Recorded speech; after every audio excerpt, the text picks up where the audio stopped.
Hello, I'm Dr. Leslie Citrome, clinical professor of psychiatry and behavioral sciences at New York Medical College in Valhalla, New York. I'm going to talk with you today about how to get published.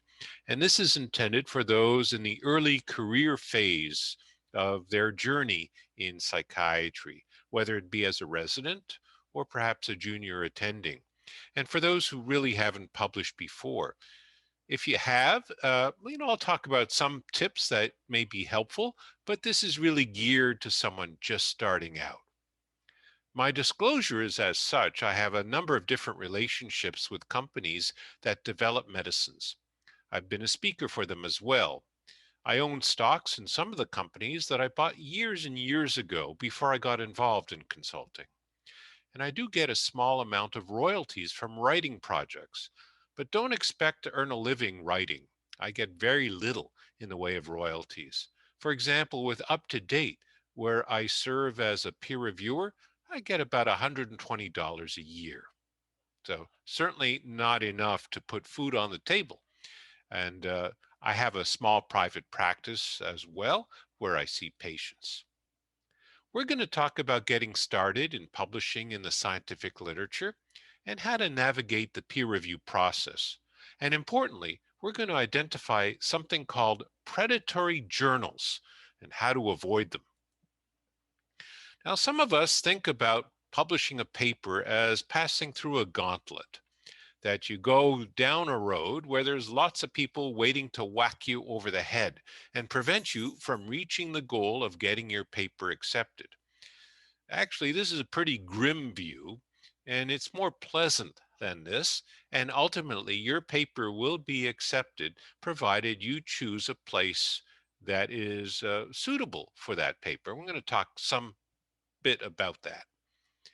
If you're starting out, never published before, you need to get, your foot in, see what foot in the door or check the temperature of the pool. We'll use all sorts of analogies to describe that. Consider a poster presentation. That's often a good way to start. Some conferences, such as the American Psychiatric Association annual meeting, has a special section for posters by trainees. Take advantage of it. Other independent conferences, such as Psych Congress, also offer poster presentations and are friendly towards trainees, those in the early career phase of their journey. Posters are an excellent way of presenting a case report or a case series, something that is not always so easy to get published, but I'll describe how to do that anyway. It's a good way of presenting preliminary findings, but it's especially helpful to get feedback, because people passing by your poster will ask questions, will have comments, and that's very useful when you turn that poster into a paper. Editors who pass by may be intrigued by the subject that you're presenting and may ask you, hey, are you preparing this as a paper for publication? If so, our, our journal would be interested in seeing more about it. You'll meet other people who share your interests and are interested in collaborating or at least networking. And the poster submission process is actually easy. All you have to do is provide an abstract. And if accepted, you have time to work on the actual poster if it's accepted. Sometimes there's a submission fee. That can be a drawback. Try to get it waived. You can always ask, or ask your department to pay for that submission fee. Never hurts to ask. This applies to journals too. Journals may accept something provided that a publication preparation fee is paid. This is for open access journals. And that fee can be waived. And it doesn't hurt to ask your department if that fee can't be waived by the journal for whatever reason. You may also want to consider an oral presentation. That's also a good way to get started. However, keep in mind a speaker slot is much more competitive than a poster slot, and be prepared for rejection. Thankfully, there's often the suggestion that, hey, we'll take it as a poster, but not necessarily as a paper that you'll be orally presenting. That's fine. And if you check off that box in the application process, well, that gives you a chance to present it orally, which is actually considered more prestigious. And the fallback position is that it'll be a poster.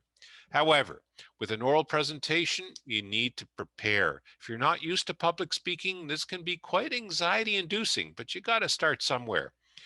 As with posters, the submission process is relatively easy, just an abstract. You'll actually, when it's time to present, if it's accepted, very little time to actually do that. 10 to 20 minutes is the norm. So practice will be necessary. Do it in front of colleagues. Do it in front of colleagues who have experience speaking so they can give you pointers. Now, when you present orally, you're not going to get as much feedback one-to-one as when presenting a poster. People can't hang around for as long a period of time as a poster session, but they'll come around and ask you stuff and possibly give you feedback. Now, both posters and oral presentation abstracts are often published in an abstract book, sometimes as a supplement to a journal, but they're rarely indexed on PubMed. Okay, you're ready to submit a manuscript. What do you do? Well, many papers are actually developed from these prior presentations, posters and oral, but that's not mandatory. We're going to talk about what editors want from you. We're going to talk about that in some detail and the importance of choosing a journal wisely. I still suggest that you ask advice from faculty who've been down this road before and be prepared for rejections, but almost every paper can find a home. As long as a journal is indexed on PubMed, the article will be found, read, and perhaps cited. Getting motivated is sometimes difficult. And what do I write about? Well, think about a case report, perhaps a case report that you've already kind of talked about before, and, you know, get that submitted as a poster and get your feet wet, or submit it as a letter to the editor, or do both. Be sure to get a mentor who's done this before and submit to a venue or journal that welcomes case reports. Not all journals do. An alternative is think about a topic you're passionate about and given a lecture on. So, for example, you were asked to teach medical students or other residents, or residents if you're junior faculty, about a topic that you were deemed an expert in, and you've prepared that lecture. You have already the raw material for a paper. My own first medical publication in an index journal was called Differential Diagnosis of Psychosis, a brief guide for the primary care physician. It was based on a lecture I gave to medical students when I was 2 years out of residency. I actually mentioned that in my cover letter to the journal describing my submission. The editor actually read that cover letter and saw that it was my first entry into medical writing. He was actually quite helpful and very friendly, and he really eased my nervousness. How nervous was I? Well, pretty nervous. Here is my picture that they asked for to be published alongside the article. And I looked kind of startled. In fact, I looked like a deer in headlights. That's how it was for me. It wasn't easy. It's usually not easy for people to get started publishing, but you get the hang of it. And now, 32 years later or so, and 500 papers later, I'm more relaxed about it. But it wasn't, it didn't happen overnight. There's some useful books available to you that give you tips and pointers on submission and navigating peer review and so on. And some of these are actually free. How to Get Published, for example, that third book here on this slide, is published as a service by Servier, a pharmaceutical company, not very well known here in the US, better known in Europe.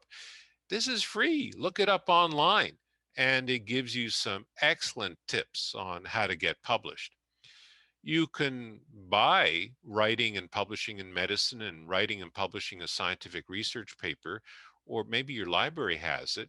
Some of these books are available as ebooks, available to take out from your library.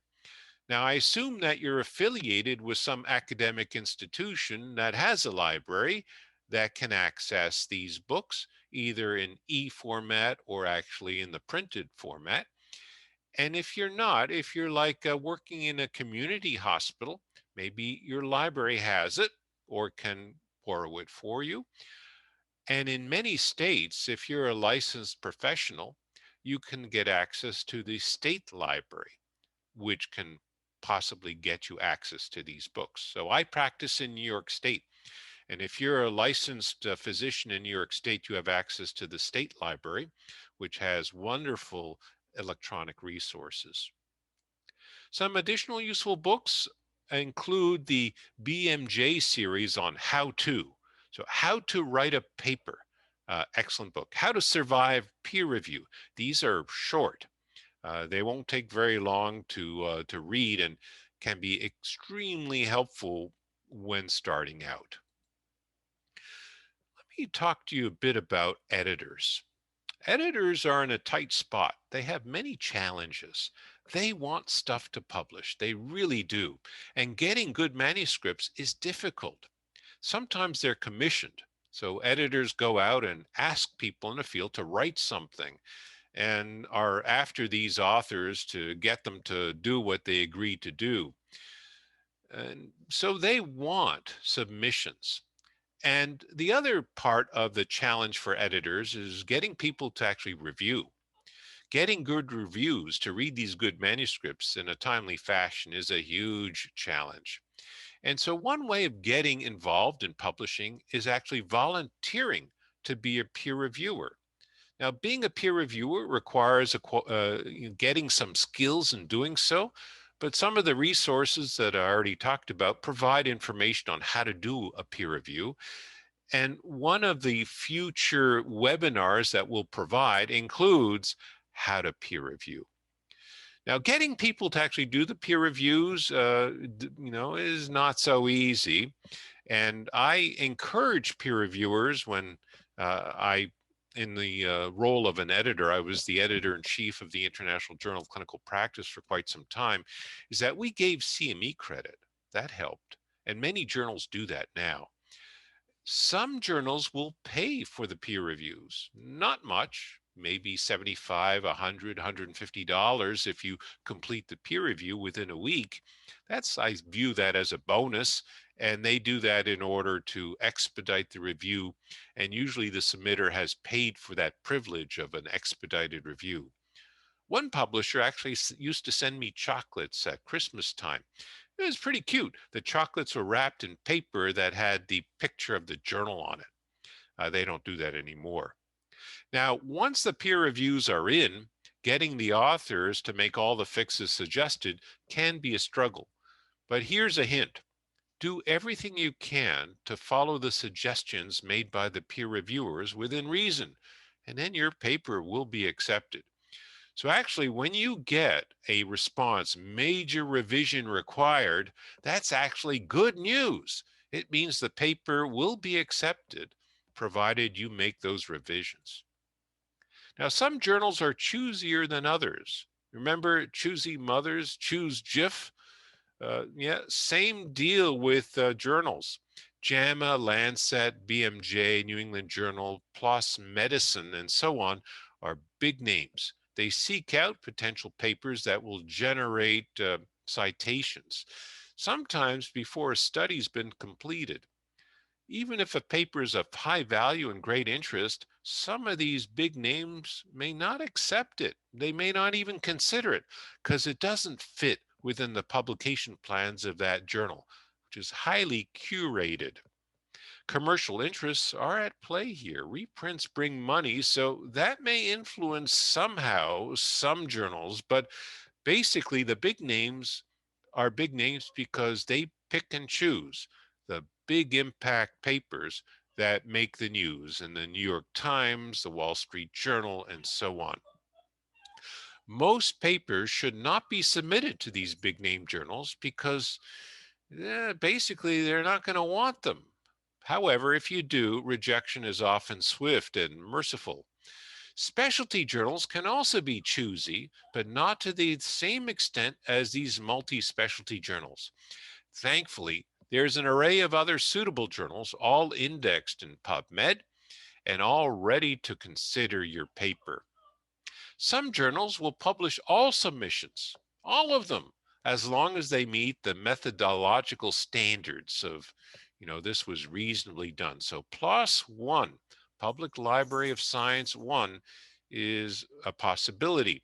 That's different from PLOS Med, Public Library of Science Med, which is much more choosy. Now, what's sent out for external peer review and what's rejected outright? Well, journal editors want manuscripts that have a new interesting story to tell or a new interesting way to tell an old story. That's basically the bottom line. So thoughtful, systematic reviews of clinical topics have broad appeal, and journals often want them.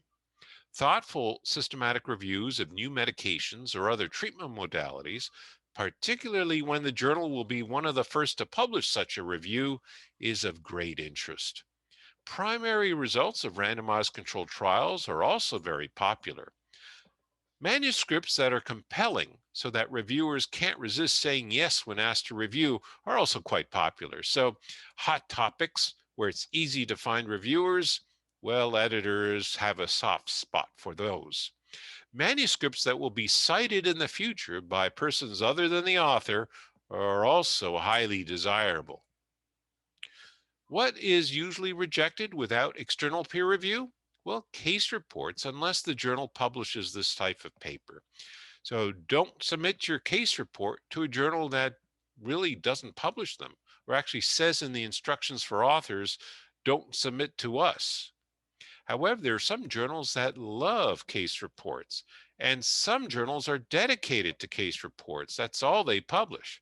And for those that are indexed on PubMed, that's the place to submit to. Now, don't bother submitting basic science or animal studies to a clinical journal. That won't work. And don't submit work that doesn't address a clinical topic unless you've asked permission to do so. So some journals will accept some social or ethical commentary. That's fine, but be sure to ask first by a letter of inquiry to the editor.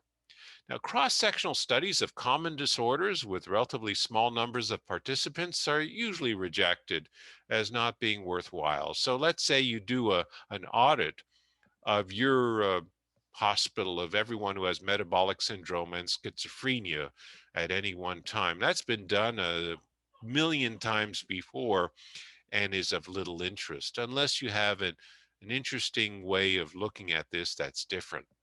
Open label clinical trials with small numbers of participants usually have little interest unless you're looking at something really unique. And then lastly, although you think meta-analyses could get published anywhere, they have to be written well. And meta-analyses with inadequate context, limited appeal, and that appear to be more of an academic exercise that you had to do for some course, well, that may not be easily publishable in a legitimate journal. What else usually gets rejected without external peer review? Well, data mining studies are often difficult to publish, especially if the authors don't focus on real world issues and don't provide adequate clinical context to what they're measuring.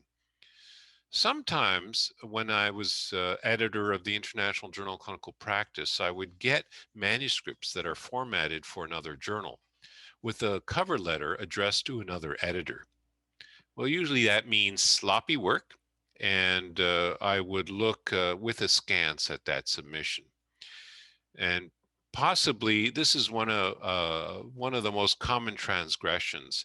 Papers that were previously rejected by the journal, same journal, yet resubmitted without any prior correspondence, as if no one would notice that this was resubmitted.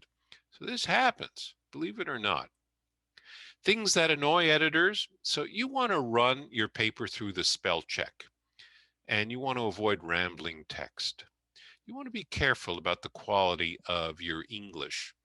So if you have trouble with writing in English, whether you were, always sloppy with your English writing, or perhaps English is your second language, get some help here. Editors also don't like overinterpretation or uncritical discussion. So make sure that you're forthright with the limitations of the information you're presenting. Adhere to the recommended length of articles. If you submit a 5,000 word article when the limit is 3,000 words, it's going to be rejected. If you have too many references when the journal has a limit on the number of references, it will be rejected, sometimes not even sent out for external peer review, because the managing editor or the editor, him or herself, feels that, well, if you didn't read the instructions for authors, it's really not worthwhile even looking at. If there's a lack of senior authorship involvement in writing the introduction or discussion, that's a problem. So this happens when you ask your mentor or somebody else to help you with a paper and they don't really do very much. And it looks amateur ish when someone else reads the paper. They're going to know that, well, that senior author probably wasn't involved enough. That's going to be a problem. So make sure when you do ask other people to help you and participate in the crafting of an article, that they actually contribute, because it'll be noticed.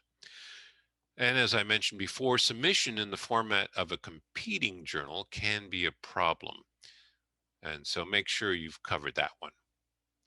Some mistakes to really avoid. Now, these are obvious. Submitting to two journals at once. It's easily identifiable. Now, how is this possible? You're probably asking yourself. Well, not by the editor, but by the reviewer. So I have a specialty interest in hostility and aggression in people with schizophrenia. And I get lots of requests to review papers on this topic. And I remember not too long ago, I got a request to review a paper to one journal, from one journal, and then the same paper was submitted to another journal, exactly the same paper. So I had two manuscripts that I was asked to review from two journals. They weren't aware that this had happened. And I informed both journals of this phenomena that occurred, and that paper was rejected by both and will not be entertained by other journal. So this is a problem. And never do that. Never submit something without the authors knowing that it was submitted. That's called blindsiding the authors. And avoid salami publication. Well, what's that? That's when you slice up your data into very small pieces or slices and try to get as many publications as possible. Now, of course, you're going to split up your data if there's just too much data. So, for example, I was a participant as an investigator in a large trial in schizophrenia, and we gathered a lot of data, and it was impossible to present everything in one paper. So that was okay. But there's a limit to what you can do. So yes, you can publish about prolactin elevation, for example, as a separate paper, but don't think you can publish about prolactin elevation for each study arm, so to speak. So that can happen. Be mindful about how you slice and dice your data. Don't do it too much. Now, you can actually go to jail, not really, but you go to journal jail if you duplicate what you submit by submitting again and again and again the same thing. And people have done that. That's very bad. Making up data, very bad. And people get caught doing it. It leads to retraction. It's embarrassing. And I call it journal jail. Easily avoided. So bottom line, why do papers get rejected? Well, if it's not new, not interesting, not important, not valid, not objective, not appropriate, low priority for that journal, cover letters addressed to a competing journal's editor-in-chief, the reviewer is ill-informed, or perhaps the reviewer has undisclosed or unidentified conflict of interest that no one else would know. Or it could be simply an arbitrary and capricious decision. Yes, it's true. Good papers get rejected and there's no real good reason. And we have to learn to accept that as authors. It comes up from time to time. We move on. We'll submit elsewhere. It will get published. So we have to develop a thick skin. Getting rejected doesn't necessarily mean your paper is bad and unpublishable. Just means you have to take a look at the reasons why, try to correct them, and move on. So let me go over bottom line what editors really want. Manuscripts that have a new interesting story to tell or a new interesting way to tell an old story. Otherwise, no one will read it. Manuscripts that are so compelling that reviewers can't resist saying yes when asked to review. Otherwise, no one will want to review it. Some papers I've had to ask 20 reviewers before getting one person to agree to actually read it. And journals really want manuscripts that will be cited in the future. Otherwise, the journal's impact factor, a whole other discussion, that can suffer. Now, being asked for a revision is actually very good news. It means that you've passed that hurdle, and you've passed the hurdle of getting past the triage process, and you've entered the realm of external peer review. That's great because you're going to get feedback on your submission. And being asked to make revisions is very good news. Your paper will likely be accepted if you can address the reviewer comments. And this is true even when being asked to make major revisions. Now, the journal will tell you there's no guarantee that we'll accept the paper, even if you make your changes, but pretty much it will be because they've made the investment of reviewing the paper and asking for these revisions, and they need material to publish. Now, it's very unusual for a paper to be accepted without any requests for revisions. I think it's happened to me about 3 or 4 times across 30 years. Whenever it happens, sometimes it's good news, sometimes it's not good news, because then you start to worry. Did the reviewers actually read it? Did they actually, think about it? And, you could have used some feedback. And in other instances, I really wanted to make some small edits and added a couple of things here or there. And you can do that when making a revision. If it's actually accepted without any requests for revisions, it's much harder to make those tweaks. So it's a double-edged sword. You don't have to agree with all the suggested changes that the reviewers make. If you have a good rationale as to why it's not a good idea to make that change, well, that's fine. Just write that in your response to the reviewer.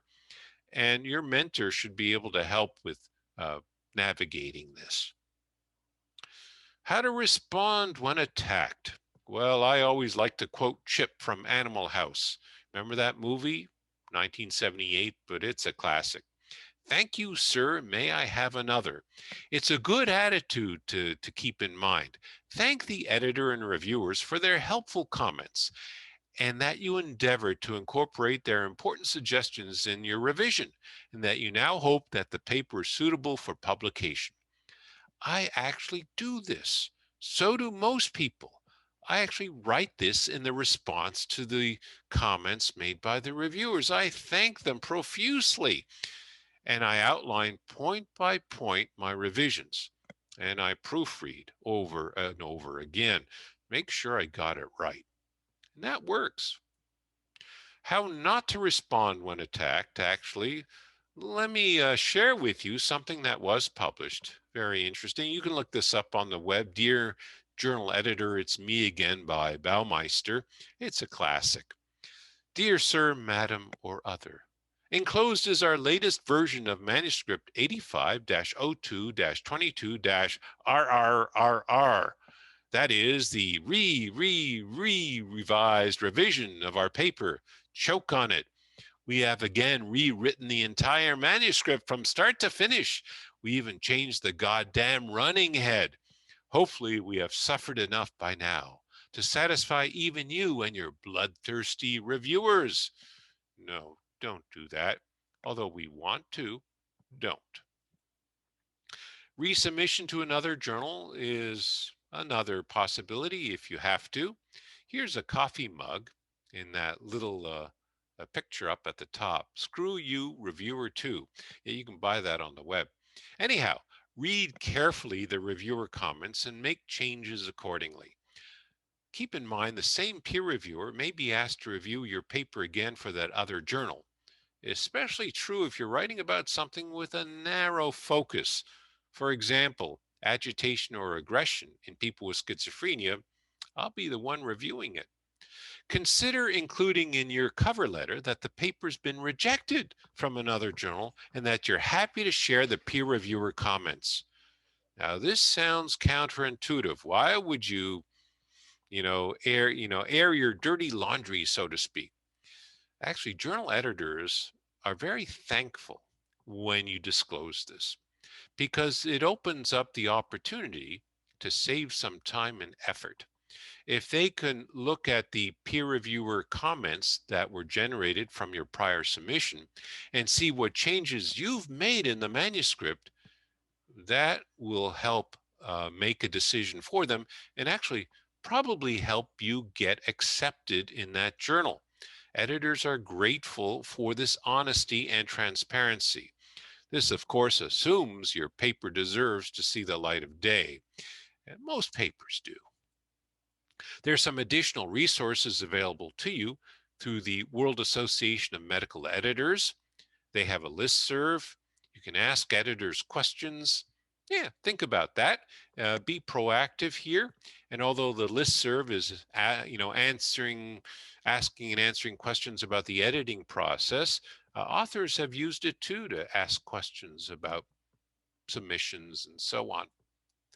There are guidelines. There's good publication practice, a guideline that's intended for industry, pharmaceutical companies, device makers, and so on, but they're helpful to all authors, and they're freely available online.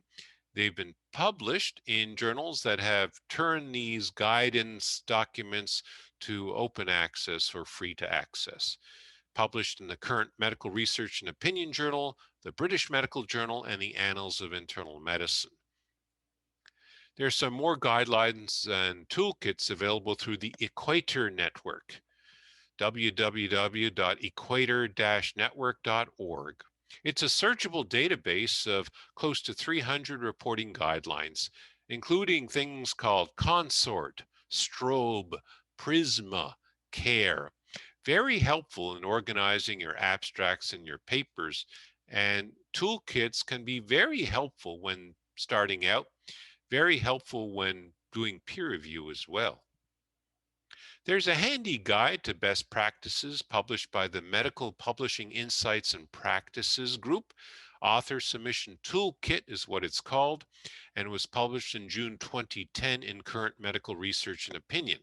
It's free to access and summarizes best practices.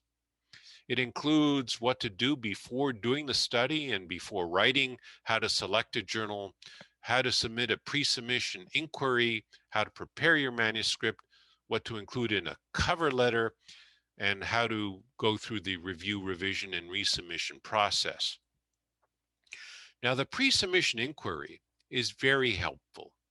Almost all journal editors want these. There's a few here and there curmudgeons who don't want them, but most do.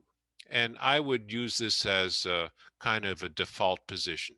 Send in a letter or email to the journal telling them you want to submit to them, and is this topic of interest to them? And they'll be able to tell you right away, yes or no. This is especially important for review articles where they may already have a review that's in the pipeline and they don't want to publish two reviews of the same topic. There's best practices on the content of a pre-submission inquiry that's in the toolkit that I just mentioned. The cover letters, when you submit, are not as important in my mind as a pre-submission inquiry, but they're kind of expected. You're going to say enclosed is this, and this we hope would be useful for readers of your journal. And some people actually suggest putting a lot more information into the cover letter. They're not always read with care, and reviewers will not necessarily refer to them. But if this is the only place where you have your conflict of interest or disclosure statement, then it will be. There are many web resources available. A few are listed here. And these slides will be made available. And if for some reason you have trouble getting to them or want to email me for some additional information, please be free to do so. And I believe at the end of my presentation, I have a slide with my email address. Well, we're going to finish up by talking about predatory publishers. So here's a warning. And warning Will Robinson is the popular culture phrase that we use that refers to Lost in Space. And you may remember the robot who gives out this warning. So here he is. Predatory publishers, warning, warning, warning. I'm going to start this off by talking about a paper that may surprise you that it was published. Uromycetitis. Uromycetitis poisoning results in lower urinary tract infection and acute renal failure. What is this case report? Lower urinary tract infection, acute renal failure, uromycetitis. I've never heard of this in medical school. Well, that's because it's made up and comes from a Seinfeld episode. Martin von Nostrand is the author. He's actually Kramer pretending to be a scientist, and he works at the Vandelay Urological Research Institute. You may remember that George Costanza also poses at Art Vandelay, importer-exporter at Vandelay Industries, does more importing than exporting or the other way around. So this was published because of the existence of predatory publishers. Publishers that will publish anything because they charge a fee for their publishing costs. So the processing charge that they collect this fee from authors, and they'll publish anything. There's a list called Beale's list. It's been actually replaced by other resources, but basically this guy talked about predatory publishers before it was popular to do so, and came up with a list of journals that don't seem to have good peer review and will actually publish anything, full of spelling and grammatical and scientific errors.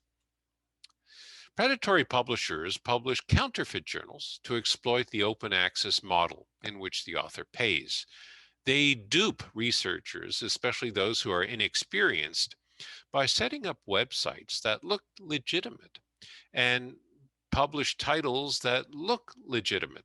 They're often a play on currently published journals, but with an extra word or two added to that title.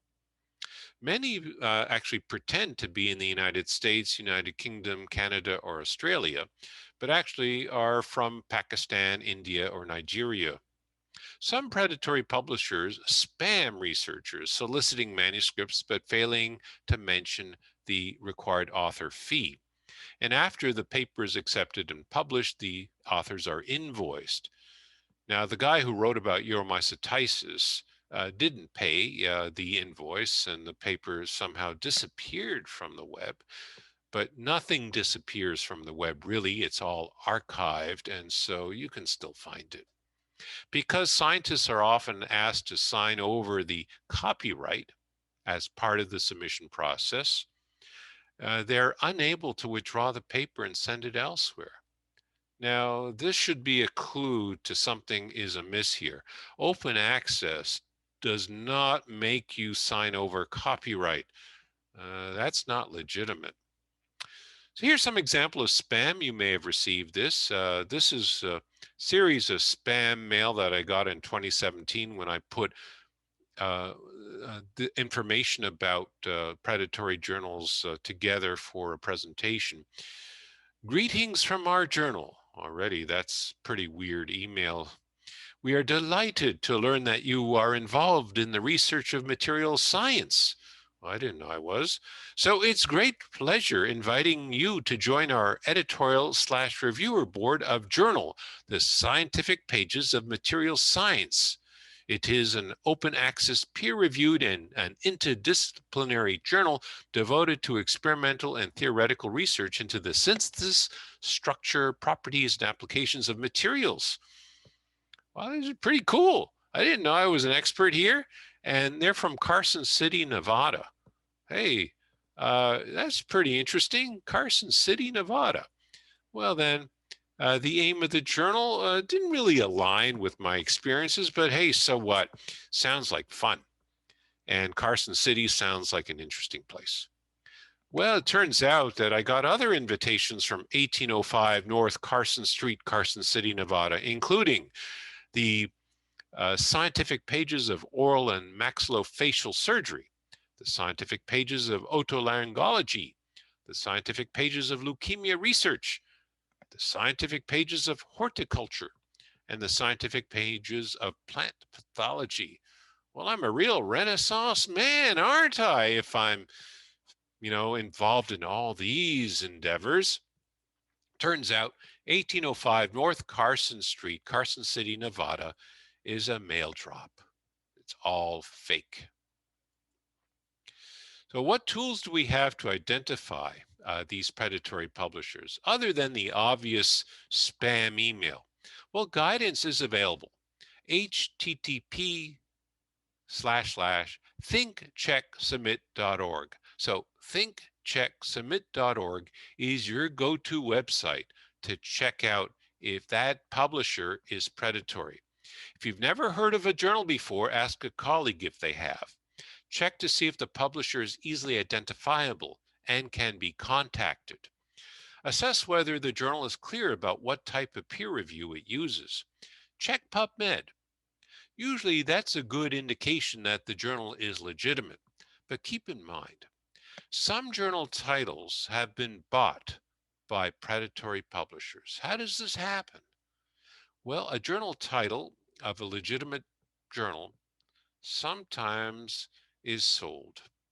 The publisher of that journal can't afford to publish anymore. They've gone out of business, and that title is up for grabs.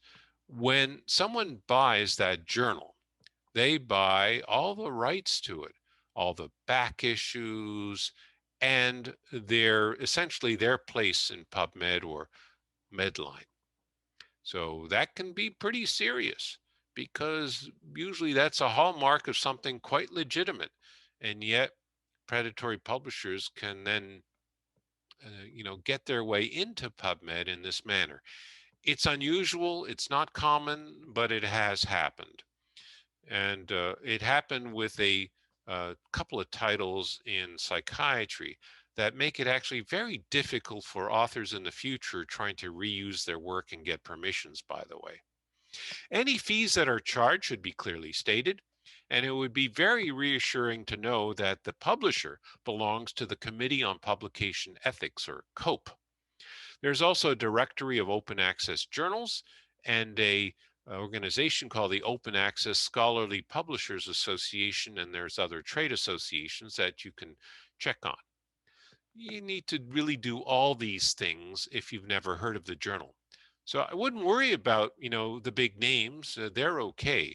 It's those small journals that you've never heard of that you have to be careful with. So let's summarize.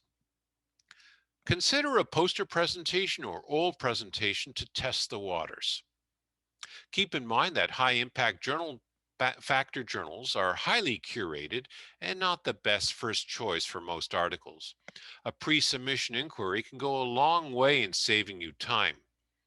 A good cover letter can help place your submission in context, but in my opinion, a pre-submission inquiry is more important. Pay special attention to the format, spelling, and your grammar. The first obstacle is getting your paper to peer review, and the peer review process will improve your paper. As long as the journal is indexed, that article will be found, read, and perhaps cited. Keep in mind, predatory publishing is sometimes hard to identify. By selecting only index journals, you can probably avoid this. A well-published mentor is invaluable. Find one at your institution or join a professional organization with mentorship opportunities. For example, the American Society of Clinical Psychopharmacology has such a mentorship program, and membership in ASCP is free for trainees. Well, it's time for Q&A, which we won't have live, but you can email me. Now, I had failed to include my email address here, and I usually do include it. So I'm going to tell it to you verbally. It's nntman@gmail.com. NNT, number needed to treat, man@gmail.com. Easy to remember. If you prefer to email me at something sounding a little bit more professional, it's CNS Consultant. So citrome@cnsconsultant.com. So either one, it ends up in the same place. Be happy to answer your questions online. So with that, I wish you good luck in your publication efforts.